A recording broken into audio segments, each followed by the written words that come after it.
titat kritibi sushushu vishtat kshanam.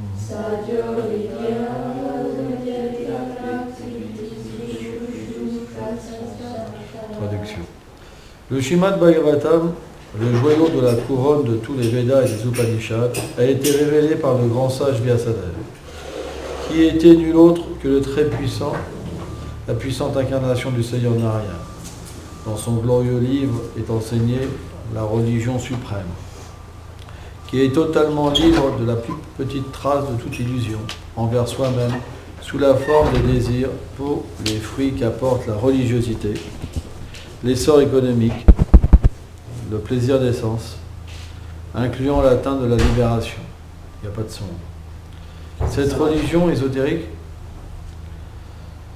de l'amour est cultivée seulement par les grands dévots réalisés, qui sont totalement dépourvus de méchanceté et de préjugés, et qui sont très miséricordieux envers toutes les âmes déchues. Cette religion Bhagavat détruit la racine des trois misères que peuvent subir les âmes conditionnées. Ce Bhagavatam les aide à réaliser les caractéristiques transcendantales de la réalité suprême, qui est la plus propice et la plus merveilleuse.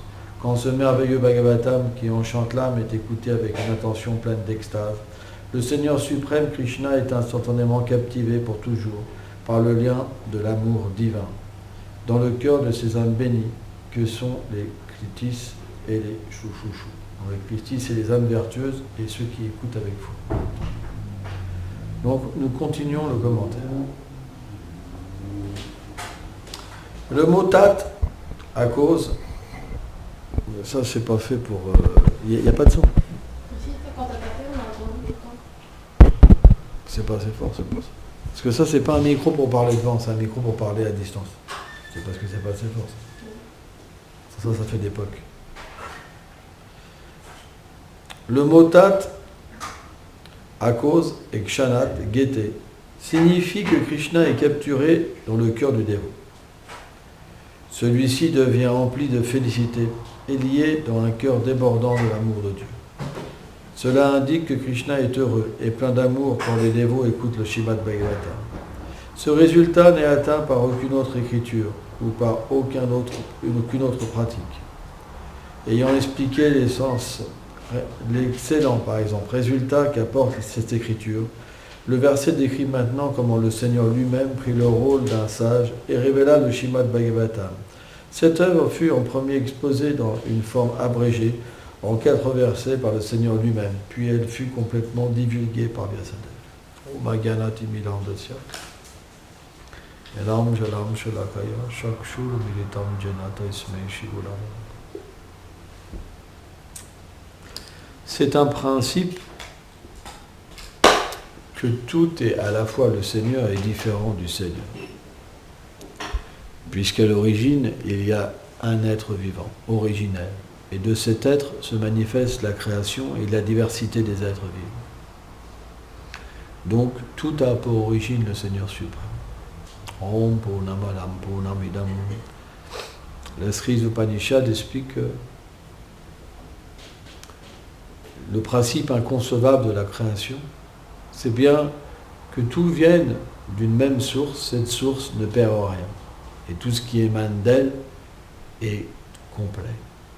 C'est quelque chose qui dépasse l'imagination. Donc, ce Seigneur aussi, Ishvala Sarvabhutanam, accompagne les êtres vivants dans leur cœur. Il est celui qui donne la foi. Il est celui qui donne la force. Il est la déité. Et il est aussi celui qui donne le fruit à chacun. Il est tout. C'est pourquoi on dit le gourou est un instrument du Seigneur. Parce que c'est le Seigneur qui fait tout. Mais en même temps, on ne doit pas se méprendre de ne pas prendre de maître spirituel. Parce que Krishna dit, ma véritable adoration est l'adoration de mon dévot. Bien que le Seigneur soit tout et qu'il fasse tout, puisqu'il a un penchant naturel pour l'affection pour ses dévots, si vous adorez ses dévots, vous l'obtenez.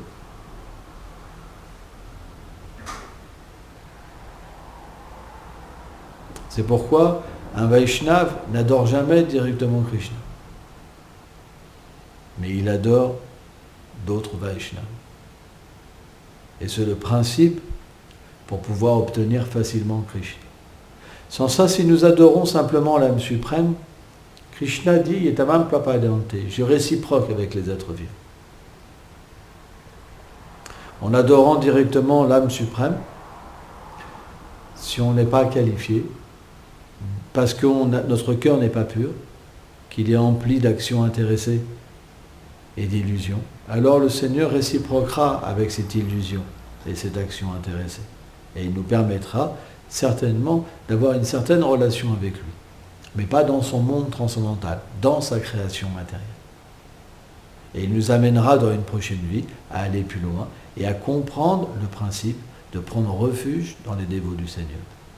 Parce que ce principe de prendre refuge dans les dévots du Seigneur est la forme suprême d'adoration. Shiva lui-même dit que plus haut que l'adoration de Vishnu est Adya, tout ce qui est relié à Vishnu, dont les Vaishnavas. C'est pourquoi Bhaktivinoda Thakur explique que personne ne peut atteindre cette position de devenir un Brajbasi, un habitant de la demeure du Seigneur Krishna, sans la miséricorde d'un Vaishnava. Ce n'est pas possible.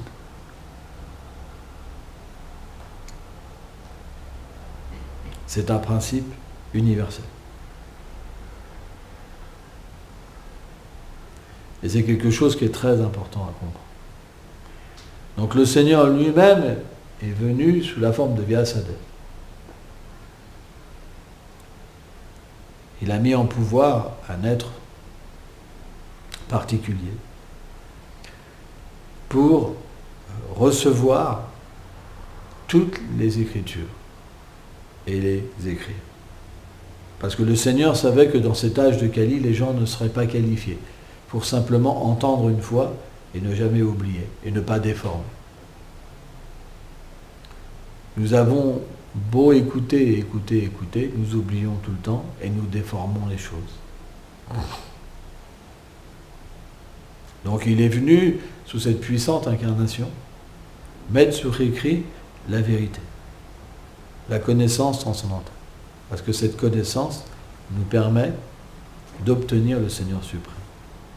Au point que c'est expliqué que le Srimad Bhagavatam, simplement l'écoute du Srimad Bhagavatam, permet à une personne d'obtenir Krishna. Cette écriture est tellement chère au Seigneur suprême, elle porte un tel bonheur que celui qui écoute le Bhagavatam, Krishna devient aussitôt captivé par cette personne. Alors, et il obtient Krishna. Alors on peut se dire, pourquoi il y en a qui écoutent le Bhagavatam et qui dorment, et qui ont envie de dormir, qui sont fatigués par exemple. C'est parce qu'ils n'ont pas envie d'établir une relation avec le Seigneur suprême. Ils ont plutôt envie d'établir une relation avec les êtres ordinaires de ce monde. Ils sont préoccupés par les relations de ce monde. Mon mari, ma femme, mes enfants. Et le Seigneur est simplement un support pour leur vie. C'est ce qu'on appelle l'action intéressée. C'est pourquoi si on écoute avec des désirs matériels, ça mettra plus de temps. Mais Srila Vishvacharya Thakur dit que ça sera quand même atteint. C'est pourquoi dans un temple, on fait toujours une classe sur le Srimad Bhagavatam. Parce que c'est une activité des plus importantes. L'écoute du Srimad Bhagavatam de la bouche des Vaishnavas est une des 5 pratiques les plus importantes. Aussi de vivre dans un lieu où Krishna est présent. Le fait de vivre dans la compagnie des dévots, de chanter le chant du saint, d'adorer la déité. Ces 5 principes-là sont les principes les plus importants. Et celui qui y touche même un tout petit peu, alors il progresse assurément vers l'atteinte de la perfection de l'existence. C'est ce que nous enseigne Krishnas Kaviraj Goswami dans Chaitanya-charitamrita. Nos principes spirituels ne sont pas des principes ordinaires. C'est des choses qui viennent directement de la demeure du Seigneur suprême. Pourquoi ? Parce que quand le Seigneur vient, il vient avec ses dévots. Et il charge ses dévots d'indiquer une méthode pour que les âmes conditionnées puissent s'éveiller à leur réalité éternelle. Mais cette méthode, elle n'est pas simplement inventée dans ce monde. Elle vient du monde transcendantal. Parce que dans le monde transcendantal, ils adorent Krishna, ils habillent Krishna, ils cuisinent pour Krishna, ils font dormir Krishna, ils massent Krishna, ils réveillent Krishna. Les dévots, ils chantent les gloires de Krishna. Ils s'associent entre eux. Ils écoutent les gloires de Krishna. Et ils vivent dans un endroit où il y a Krishna. C'est les mêmes choses que dans le monde transcendantal ils font. Mais comme ils viennent dans ce monde, ils deviennent très compassionnés. Et ils se disent comment faire pour aider ces êtres à se libérer de l'ignorance. Ils se croient heureux alors qu'ils font que souffrir. Pourquoi ? Parce qu'ils sont attachés à la matière. Quand vous cultivez un lien avec une personne dans ce monde, vous cultivez l'ignorance. Sauf si cette personne est éveillée spirituellement. La preuve, c'est qu'on reste dans l'ignorance. C'est pourquoi toute affection dans ce monde, quand on a la connaissance, nous donnera le détachement. Parce qu'on réalisera avec la connaissance que c'est futile. Que notre vie est vouée à l'échec. La seule chose qu'on peut faire, c'est d'engager notre vie pour le plaisir du Seigneur suprême. Donc, on doit servir les êtres vivants pour le plaisir du Seigneur suprême. Il n'y a pas le choix. Et graduellement, ce service va purifier notre ignorance. Et quand notre ignorance est cachée, alors on peut réaliser que nous sommes différents du corps. Nous ne sommes pas ce corps. Nous ne sommes pas une femme. Nous ne sommes pas mariés. Nous ne sommes pas ceci, nous ne sommes pas cela. Tout ça, c'est des situations temporaires. Ça n'a rien à voir avec notre réalité. Mais, parce que nous sommes dans le monde matériel, alors nous acceptons comme un théâtre, un habit. Mais intérieurement, on ne s'identifie pas à cette situation. Parce que si vous continuez à vous identifier, vous faites du karma. Vous créez l'action dans ce monde matériel. Et la réaction, c'est que vous devrez revenir encore et encore dans le monde matériel. Et surtout, vous ne ferez aucun progrès dans la vie spirituelle. Jamais les doux sentiments d'amour vont s'éveiller. Jamais la vision de Goloka Vrindavan va s'éveiller. Et la vie devient un échec. On perd son existence. C'est pourquoi on doit être vraiment pointilleux dans notre façon de gérer notre vie. Et c'est pourquoi nous devons étudier le Srimad Bhagavatam. Parce que sans connaissance, on ne peut pas agir correctement. On ne peut pas discriminer. Donc si vous n'étudiez pas, vous ne progresserez pas spirituellement. Ce n'est pas possible. Les gens aujourd'hui qui délaissent la pure dévotion, c'est parce qu'ils n'ont pas de connaissance. Ils ne peuvent pas discriminer. Et ils ne veulent pas, pourquoi ? Parce qu'ils sont attachés. Parce que quand ils lisent, leur attachement les empêche de lire. Ils n'arrivent pas à lire, ils referment. Oh c'est dur, c'est ce qu'ils vont vous dire. Oh c'est dur. Ils écoutent les Vaishnavas, c'est dur, c'est dur. Mais c'est juste parce qu'ils sont attachés à la matière. Ils seraient détachés, ce serait du nectar.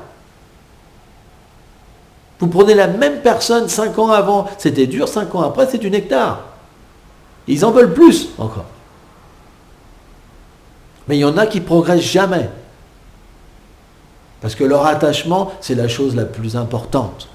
Ils sont profondément convaincus qu'ils sont un homme ou une femme. Ils sont profondément convaincus que leur but, c'est de s'occuper des choses temporaires. Et finalement, comme ils ne progressent pas spirituellement, ils se disent, mais pourquoi je suis là ? À quoi ça sert ? Je souffre. C'est terrible comme condition. Et finalement, au bout de 10 ans, 20 ans, ils partent. Et ils se disent même qu'ils se sont fait avoir. Ils ont la haine. Alors que le gourou, après leur péché, Il leur a tout donné, mais ils ont la haine. Dans le monde entier, ça se passe. C'est quelque chose qui arrive à chaque instant. Mais à la base, pourquoi ? Parce qu'ils n'ont pas pratiqué avec de la pureté, avec de la sincérité. Jamais ils ont pu écouter les paroles des sadhus. Ça leur a toujours fait mal. C'était désagréable. Ils cherchent quoi ? Un gourou qui va leur dire ce qu'ils veulent. Oh oui, tu peux faire de la vie sexuelle, il n'y a pas de problème. Oh, bah c'est très bon pour toi ça. Oh ouais, ouais. Il n'y a pas de problème. Oh ouais, tu peux gagner de l'argent, c'est le but de la vie, gagne de l'argent. Tu peux vendre de l'alcool si tu veux, vendre de la viande même, il n'y a pas de problème. Ah bah ils sont satisfaits. Il n'y a plus rien à suivre. Et ils leur font croire qu'ils vont atteindre le but de l'existence comme ça. Ah, ils sont très satisfaits, mais ils ne font aucun progrès. Ils sont juste bien dans leur plaisir d'essence.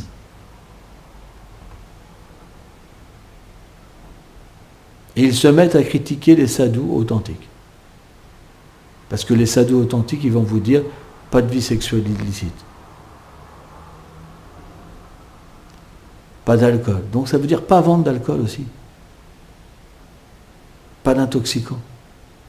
Pas de viande. Le Manu Samhita dit celui qui tue, qui vend de la viande, c'est pas la même chose. L'alcool, si vous vendez de l'alcool, vous buvez, c'est la même chose. Vous participez. Pourquoi vous ne participerez pas, vous vendez de l'alcool ? C'est basique. C'est basique. Ce que vous donnez, ça engendre une réaction. C'est trop facile. Ah, moi, je ne bois pas d'alcool, mais j'en vends. Pas de problème. Et quand vous vendez, vous expliquez quoi ? Alors celle-là, elle est bonne ? Oui, oui, très bonne. Et elle casse. Oh, il n'y a pas de problème, elle casse doublement celle-là. Celle-là, c'est mieux. Vous pensez qu'il n'y a pas de réaction. Tout va bien. Vous pensez que l'instruction que vous recevez de vendre de l'alcool, elle est bonne ? Non. Elle n'est pas bonne. Un maître spirituel ne va jamais faire une chose comme ça. Parce qu'on a des principes. On enseigne la vérité. La vérité, c'est que l'alcool est dans l'ignorance. Si vous en buvez, vous serez dans l'ignorance. Si vous mangez de la viande, vous serez dans l'ignorance. Du poisson, vous serez dans l'ignorance. Des œufs, vous serez dans l'ignorance. Les œufs, pourquoi ? C'est la menstruation de la poule. C'est horrible. C'est horrible. Les cuisses de grenouille, les escargots. C'est horrible. On doit manger avec intelligence, discriminer, comprendre ce qu'est l'action, pourquoi elle apporte des conséquences. Et après, on pourra comprendre qui est véritablement une personne qui est digne d'enseigner. Cette personne-là, elle ne dit pas quelque chose qu'une autre personne veut entendre. Elle dit simplement la vérité. Et c'est pas facile. Par contre, ceux qui sont attachés au pouvoir et à avoir des disciples, ils font plein de compromis avec cette vérité. Prabhupada avait dit que s'il avait juste enlevé un principe régulateur, il aurait eu des millions de personnes comme disciples. Il n'a jamais fait de compromis. Ça, c'est un sadhu. Jamais.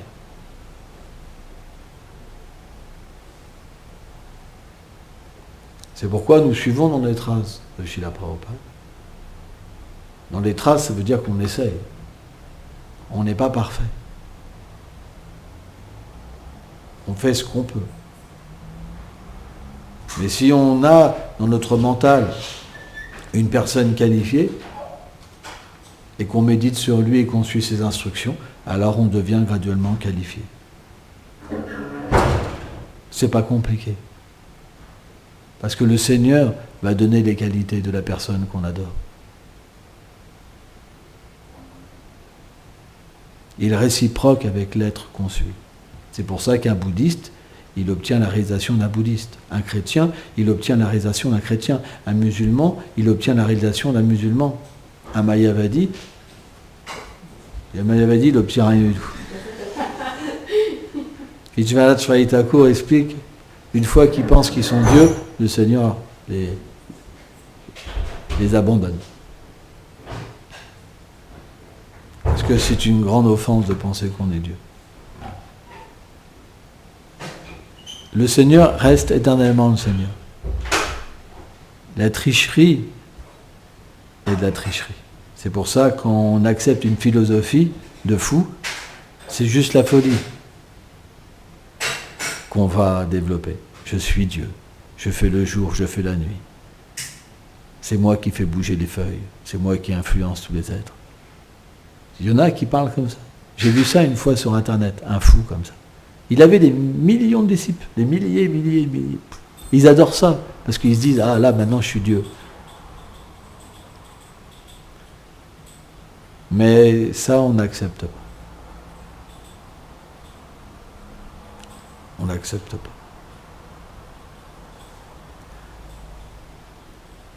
On n'encourage pas les charlatans. Hein? Merci beaucoup.